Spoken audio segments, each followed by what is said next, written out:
ಕೆಟ್ಟ ಸಂಸ್ಥೆಯನ್ನು ಮುಚ್ಚಿ ಹಾಕಬೇಕು. UPSC ಮಾದರಿಯಲ್ಲಿ ಅವರ ಏನು ಒಂದು ಮೆರಿಟ್ ಇದೆ, ಅವರ ಅರ್ಹತೆಯೇ ಅಳತೆಗೋಲ್ ಮೇಲೆ ಪಾರದರ್ಶಕವಾಗಿ ಈ ರಾಜ್ಯದಲ್ಲಿ ನೇಮಕಾತಿಗಳಾಗಬೇಕು ಅನ್ನುವಂಥ ಹೋರಾಟವನ್ನು ನಾನು ವಿಧಾನಸಭೆಯಲ್ಲಿ ಸಾಕಷ್ಟು ಸಲ ನಮ್ಮ ಸರ್ಕಾರ ಇದ್ದಾಗೂ ನಾನು ಮಾಡಿದ್ದೇನೆ. ಈ ಸರ್ಕಾರ, ಕಾಂಗ್ರೆಸ್ ಸರ್ಕಾರ ಬಂದಾಗೂ ಸಹ ಈ ಹೋರಾಟವನ್ನು ಮಾಡ್ತಾ ಇದ್ದೀವಿ. ಆದರೆ ಇದು KPSC ಅನ್ನುವಂಥದ್ದು ಏನಿದೆಯಲ್ಲ, ಇದು ಎಲ್ಲ ರಾಜಕೀಯ ಪಕ್ಷಗಳಿಗೆ ಮತ್ತು ಮುಖ್ಯಮಂತ್ರಿಯಿಂದ ಹಿಡಿದು ಪ್ರತಿಯೊಂದು ನೇಮಕಾತಿಯಲ್ಲಿ ಅವ್ರಿಗೇನು ತಿಂಗಳಿಗೆ ಹೋಗಬೇಕು ಎಲ್ಲ ಮಾಮೂಲಿ ಹೋಗ್ತದೆ.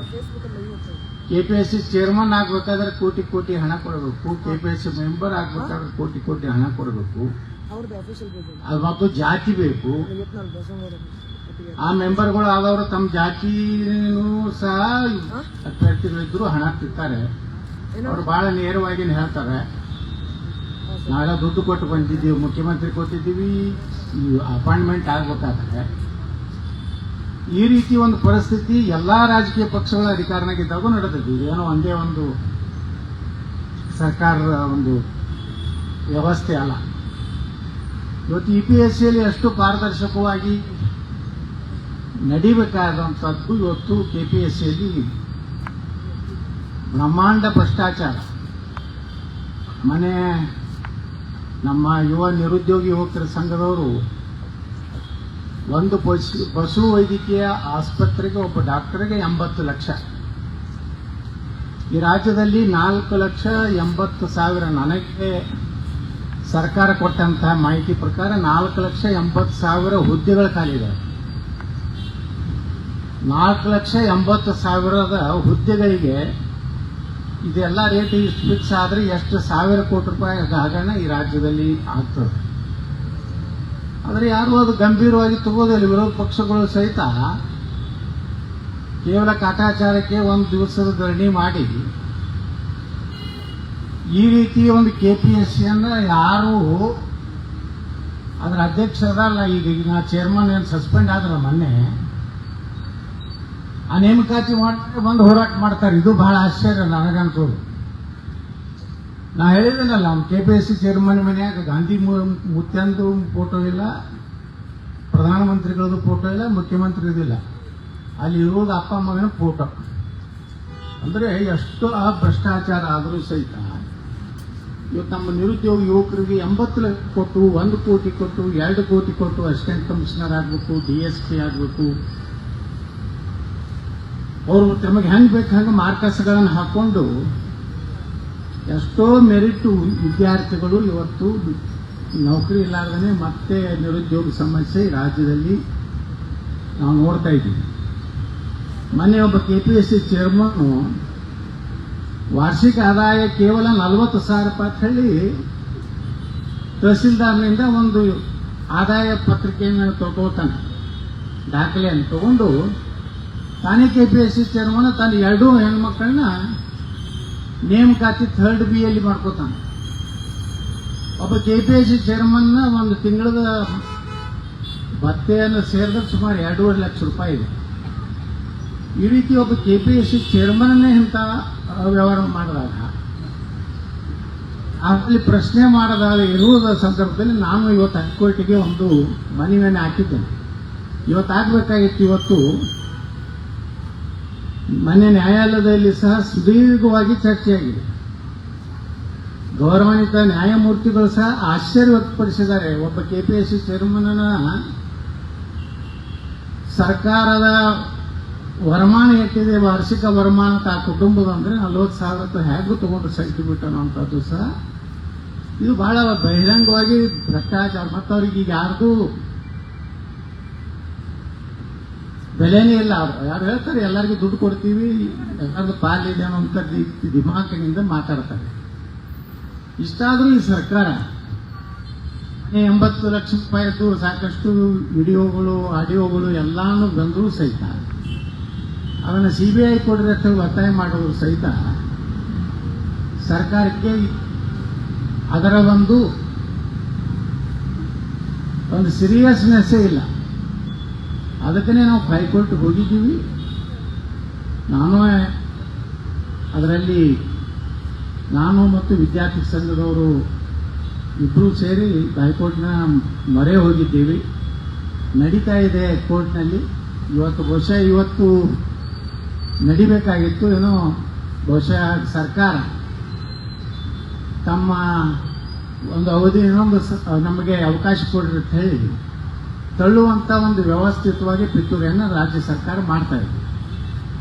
ಆದರೆ ಒಂದು ಮಾತು ಹೇಳ್ತೇನೆ, ಇವತ್ತಿನ ಅಖಿಲ ಭಾರತ ವಿದ್ಯಾರ್ಥಿ ಪರಿಷತ್ನವರು ಈ ಒಂದು ಅತ್ಯಂತ ಪಕ್ಷದ ನಮ್ಮ ಯುವಕರನ್ನ, ನಿರುದ್ಯೋಗ ಯುವಕರಿಗೆ, ಅಂತ ಯುವಕರಿಗೆ ಅವರ ಅರ್ಹತೆ ಮೇಲೆ, ಅವರ ಮೆರಿಟ್ ಮೇಲೆ ನೌಕರಿ ಆದರೆ ಅವಾಗ ಮಾತ್ರ ಈ ರಾಜ್ಯದಲ್ಲಿ ಭ್ರಷ್ಟಾಚಾರದಲ್ಲಿ ಗಣನೀಯ ಪ್ರಮಾಣದಲ್ಲಿ ಇಳಿಲಿಕ್ಕೆ ಸಾಧ್ಯತೆ. ಇಲ್ಲಾಂದ್ರೆ 2 ಕೋಟಿ ರೂಪಾಯಿ ಕೊಟ್ಟಂತ ಒಬ್ಬ ಅಧಿಕಾರಿ ಅವ ಬಂದ ಮೇಲೆ ಅವ್ನು ದುಡ್ಡು ತಿನ್ನದೆ ಮತ್ತೊಂದು ಹಾದಿನೇ ಇಲ್ಲ. ಯಾಕಂದ್ರೆ ಎಲ್ಲ ಬಡದ ಕುಟುಂಬಗಳು, ಸಣ್ಣ ಹಳ್ಳಿಯಲ್ಲಿ ಇರುವಂತ ಮಕ್ಕಳಿಗೆ ಇಷ್ಟು ಹಣ ಕೊಟ್ಟು ಈ ಒಂದು ನೌಕರಿ ಸೇರುವಂತ ಪರಿಸ್ಥಿತಿ ಇಲ್ಲ. ನಾವು ಮಾಡ್ತಾ ಇದ್ದೀವಿ. ಹೈಕೋರ್ಟ್ನಲ್ಲಿ ನಡೀತಾ ಇದೆ. ಅಲ್ಲಿ ಹೈಕೋರ್ಟ್ನಲ್ಲಿ ನಾವು ವಿನಂತಿ ಮಾಡಿಕೊಂಡಿದ್ದೀವಿ, ಈ ಪ್ರಕರಣವನ್ನು ಸಿಬಿಐ ಕೊಡಬೇಕು. ಸಿಬಿಐ ಮೂಲಕ ಸಮಗ್ರವಾಗಿ ಕೇವಲ ಕೆಪಿಎಸ್ಸಿ ಚೇರ್ಮನ್ ಅಲ್ಲ, ಕರ್ನಾಟಕ ಪಬ್ಲಿಕ್ ಸರ್ವಿಸ್ ಕಮಿಷನ್ದಲ್ಲಿರುವಂಥ ಎಲ್ಲ ಮೆಂಬರ್ಸು ಮತ್ತು ಅಲ್ಲಿ ಅಧಿಕಾರಿಗಳು ಎಲ್ಲರೂ ತನಿಖೆ ಆಗಬೇಕು. ಅವರು ಎಲ್ಲೆಲ್ಲಿ ಅಕ್ರಮ ಆಸ್ತಿ ಮಾಡಿದ್ದಾರೆ ಅನ್ನುವಂಥದ್ದು ತನಿಖೆ ಆಗಬೇಕು.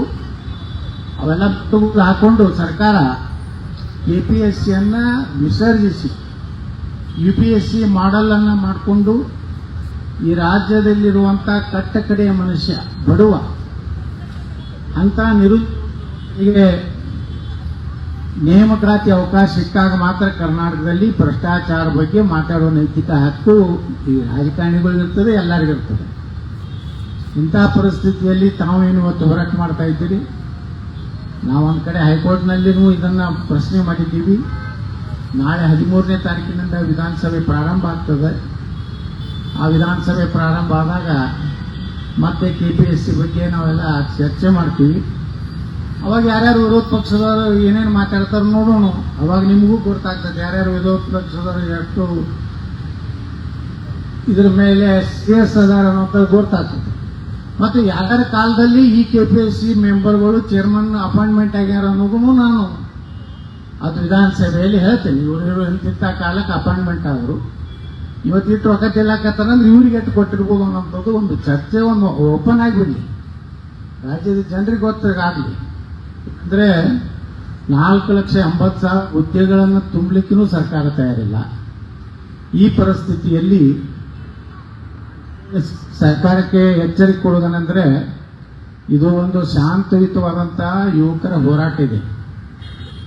ನೀವು ಇದೇ ರೀತಿ ಏನೋ ಉದ್ದಟತನದಿಂದ ಬೇಕಾದಂಗೆ ಹೇಳಿಕೆಗಳನ್ನು ಕೊಟ್ಟು ನೇಮಕಾತಿಗಳಲ್ಲಿ ಇವತ್ತು ನೀಟ್ ಪರೀಕ್ಷೆಯಲ್ಲಿ ಎಷ್ಟು ನೀವು ಗಂಭೀರ ಆಗಿದ್ದೀರಿ, ರಾಜ್ಯದ ಮುಖ್ಯಮಂತ್ರಿ ಆದಿಯಾಗಿ. ಮತ್ತು ನಿಮ್ಮ ಸರ್ಕಾರದಲ್ಲೇ ಅಷ್ಟು ಸಲ ಕ್ವಶನ್ ಪೇಪರ್ ಔಟ್ ಆಗಿದ್ದು, ಎಷ್ಟು ಮಂದಿ ಶಿಕ್ಷಣ ಮಂತ್ರಿ ರಾಜೀನಾಮೆ ಕೊಟ್ಟರು, ಇವೆಲ್ಲನೂ ನಾಳೆ ವಿಧಾನಸಭೆಯಲ್ಲಿ ನಾವು ಚರ್ಚೆ ಮಾಡ್ತೀವಿ. ಆದರೆ ಅಲ್ಲಿ ಇಷ್ಟೇ ಈ ಸರ್ಕಾರ ಗಂಭೀರವಾಗಿ ತಗೋಬೇಕು. ಎಲ್ಲರೇ ಸುಮ್ಮನೆ ಕುಂಡಿರ್ತಾರೆ, 4 ದಿವಸ ಹೋಗ್ತಾರೆ, ಒಂದು 25 ದಿವಸ ಕುಂಡಿರ್ಲಿ, ಮುಂದೆ ಲಾಠಿ ಚಾರ್ಜ್ ಮಾಡಿಸ್ತೀನಿ, ಅವಾಗ ಬೇಕಾದ್ರೆ ರಾಜೀನಾಮೆಗೆ ವಿಚಾರ ಮಾಡ್ತೀವಿ. ಉದ್ದಟತನದ ಉತ್ತರ ಗೃಹ ಮಂತ್ರಿ ಕೊಡ್ತಾ ಇದ್ದಾರೆ. ಅವ್ರೇನು ತಿಳ್ಕೊಂಡಿದ್ದಾರೆ, ಮುಂದಿನ ಸಹ ಹೀಗೆ ನಾವು ಮಾತಾಡ್ಕೊಂಡು ಹೋದರೆ ಕರ್ನಾಟಕದಲ್ಲಿ ಏನೂ ಆಗುವುದಿಲ್ಲ ಅಂತ ಹುಚ್ಚು ಪ್ರಮೇಯಲ್ಲಿ ಇರುವುದು ಬೇಡ. ಇವತ್ತು ಎಬಿವಿಪಿಯ ಈ ಒಂದು ಹೋರಾಟಕ್ಕೆ ಸಂಪೂರ್ಣ ಬೆಂಬಲ ಇದೆ. ಒಂದು ಈ ಹೋರಾಟದ ಹಿನ್ನೆಲೆ ಇದು ಈಗ ಪ್ರಾರಂಭ ಆಗಿದೆ. ಇನ್ನು ಬರುವಂಥ ದಿವಸಗಳಲ್ಲಿ ಇಡೀ ರಾಜ್ಯದಲ್ಲಿ ಅವ್ರನ್ನ ನೋಡ್ರಿ, ಎಲ್ಲರೂ ಹೋರಾಟ ಮಾಡ್ತೀವಿ ಅಂದ್ರೆ ಸಹಿತ ಪರ್ಮಿಷನ್ ಕೊಡುವುದಿಲ್ಲ, ಪರವಾನಗಿ ಕೊಡುವುದಿಲ್ಲ. ಪೊಲೀಸರನ್ನ ದುರುಪಯೋಗ ಮಾಡಿಕೊಂಡು ಪೊಲೀಸರ ಮೂಲಕ ಆ ವಿದ್ಯಾರ್ಥಿ ಸಂಘಟನೆಗಳನ್ನು ನಾಯಕರನ್ನ ಅರೆಸ್ಟ್ ಮಾಡುವುದು, ಧಮಕಿ ಕೊಡುವುದು, ಇವೆಲ್ಲನೂ ಈ ಸರ್ಕಾರ ಮಾಡಕತ್ತೆ. ಒಂದು ಕಾಲ ಬರ್ತದೆ, ಯಾರ ಧಮಕಿ ಯಾರ ಅಂಜಿಗೂ ಜನ ಹೊಳ್ಳಿ ನಿಂತ್ರಂದ್ರ ನಿಮ್ದು ಯಾವ ಎಷ್ಟು ಸೆಕ್ಯೂರಿಟಿ ತೊಗೊಂಡ್ಬಂದ್ರೂ ಏನೂ ಆಗೋದಿಲ್ಲ. ಅವಾಗ ತಲೆ ಬಾಗಿಸಿ ವಿಧಾನಸೌಧದಿಂದ ಓಡಬೇಕಾಗ್ತದೆ. ಹಂಗೆ ನೇಪಾಳದಾಗ ಆಯ್ತಲ್ಲ, ಪ್ರಧಾನಮಂತ್ರಿನೇ ಹೆಲಿಕಾಪ್ಟರ್ಗೆ ಎತ್ಕೊಂಡು ಹೋಗೋ ಪರಿಸ್ಥಿತಿ ಆಯ್ತಲ್ಲ, ಹಂಗೆ ಮಾಡ್ಕೋಬೇಡ್ರಿ. ಸಾಕಷ್ಟು ಲೂಟಿ ಮಾಡಿರಿ ಇಷ್ಟು ದಿವಸ, ಸಾಕಷ್ಟು ತಿಂದಿರಿ, ಇನ್ನೂ ರೊಕ್ಕ ತಿನ್ಬೇಕು ಅನ್ನೋಂಥ ಕೆಟ್ಟ ಪ್ರವೃತ್ತಿ ಒಳಗೆ ಏನಿದ್ದೀರಿ. ಆದರೆ ಇದು ಹೊರಗೆ ಬರ್ತೈತ್ರಿ. ಭ್ರಷ್ಟಾಚಾರ ಅನ್ನುವಂಥ ಒಂದು ಕೆಟ್ಟ ವ್ಯವಸ್ಥೆಯಿಂದ ಜನನೇ ಮುಕ್ತಿ ಮಾಡ್ಕೊಳ್ಳುವಂಥ ಕಾಲ ತರುವಂಥ ಪರಿಸ್ಥಿತಿ ಬಂದಿದೆ. ಅದಕ್ಕೆ ಅವಕಾಶ ರಾಜ್ಯ ಸರ್ಕಾರ ಕೊಡಬಾರ್ದು. ಯಾವ ರೀತಿ ಹೋಗಿ ನೀವು ಪ್ರಧಾನಮಂತ್ರಿಗಳ ಮನೆಯ ಮುಂದೆ ಒಬ್ಬ ಮುಖ್ಯಮಂತ್ರಿಯಾಗಿ ಉಪಸ್ಥಿತರು ಯಾವ ನಾ ಕೇಳಿದ್ದಿಲ್ಲ. ಬೇರೆ ಮಂತ್ರಿಗಳು ಹೋರಾಟ ಮಾಡ್ತಾರೆ, ನಾನು ಮಂತ್ರಿ ಇದ್ದೆ. ಇವನ್ ಲೋಕಸಭೆಯಲ್ಲಿ ಮಂತ್ರಿಗಳು ಏನು ಚರ್ಚೆ ನಡೆದಾಗ ಎದ್ದೆದ್ದು ಮಾತಾಡಬಾರ್ದಿರ್ತದೆ. ಈ ಕರ್ನಾಟಕದಲ್ಲಿ ಯಾವಾಗ ಬೇಕಾದ್ರೆ ಎದ್ದು ನಿಂತಿರ್ತಾರೆ ಮಂತ್ರಿಗಳು. ಅಂದರೆ ಯಾವುದೇ ರೀತಿ ಇವ್ರಿಗೆ ಬೇಕಾಬಿಟ್ಟಿ ಏನು ನಡೆದಿದೆ. ಇದಕ್ಕೆ ತುಂಬಿ ಬರ್ತಾ ಇದೆ, ತುಂಬಿದ ಮೇಲೆ ಕೊಡ ತುಂಬುತ್ತಾ ಇದೆ. ಕರ್ನಾಟಕದ ಭ್ರಷ್ಟಾಚಾರದ ಕೊಡ ತುಂಬುತ್ತಾ ಇದೆ ರಾಜಕಾರಣಿಗಳು. ಅದು ಇನ್ನು ಕೆಲವೇ ದಿವಸಗಳಲ್ಲಿ ಸ್ಫೋಟ ಆಯ್ತಂದ್ರೆ ನಿಮ್ಮನ್ನ ಯಾರೂ ರಕ್ಷಣೆ ಮಾಡಲಿಕ್ಕಾಗೋದಿಲ್ಲ. ಯಾರು ಅಲ್ಲಿ ನೀವು ಮಿಲಿಟರಿ ತಂದಿದ್ರು ನಿಮ್ಗೆ ಜನ ಬಿಡುವುದಿಲ್ಲ. ಈ ಹುಚ್ಚುಚ್ಚಾಕರು ಏನು ನಡೆಸಿದಿರಿ, ನೀವು ನಿಮ್ಮ ಜನರ ತಾಳ್ಮೆ, ಯುವಕರ ತಾಳ್ಮೆಯನ್ನು ಪರೀಕ್ಷಿಸಿ ಮಾಡಬಾರ್ದು. ನಾಳೆ ವಿಧಾನಸಭೆ ನೋಡೋಣ ಯಾರ್ಯಾರು ಎಷ್ಟೆಷ್ಟು ಮಾತಾಡ್ತಾರೆ, ಏನೇನು ವಿರೋಧ ಪಕ್ಷಗಳು ಎಷ್ಟು ಜೀವಂತಾಗಿ ಅದಾವು ಅನ್ನೋದು ಅವರ ಬಣ್ಣನೂ ಬಯಲಾಗ್ತದೆ. ಯಾಕಂದ್ರೆ ನನ್ನ ಬಳಿ ಎಲ್ಲ ದಾಖಲೆ ಇರೋ KPSC ಚೇರ್ಮನ್ ಮಾಡಿದವ್ರು ಯಾರು, ಏನೇನಾಯಿತು, ಅವ್ರ ಕತ್ತಿ ಏನು ಎಲ್ಲಾನು ಅವತ್ತು ನಾನು ದಾಖಲೆ ಬಿಚ್ಚಿಡ್ತೀನಿ. ಚರ್ಚೆ ಆಗಲಿ. ಕರ್ನಾಟಕದಲ್ಲಿ ಒಂದು ಒಳ್ಳೆಯ ವ್ಯವಸ್ಥೆ, ಸರ್ಕಾರ, ಒಬ್ಬ ಒಳ್ಳೆಯ ಮುಖ್ಯಮಂತ್ರಿ ರಾಜ್ಯಕ್ಕೆ ಬೇಕಾಗಿದೆ.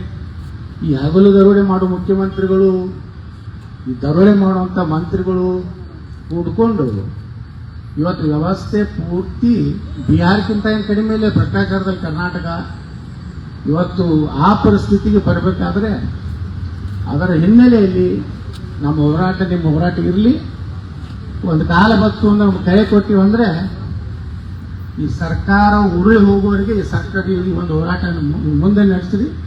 ಇಡೀ ಒಂದು ವ್ಯವಸ್ಥೆ ಬದಲಾವಣೆ ಆಗುವಂಥದ್ದನ್ನ ತರುವಂಥ ಕಾಲ ಬರ್ತದೆ ಅಂತ ಹೇಳಿ ನಾನು 2 ಮಾತು ಮುಗಿಸ್ತೀನಿ. ಜೈ ಹಿಂದ್, ಜೈ ಕರ್ನಾಟಕ.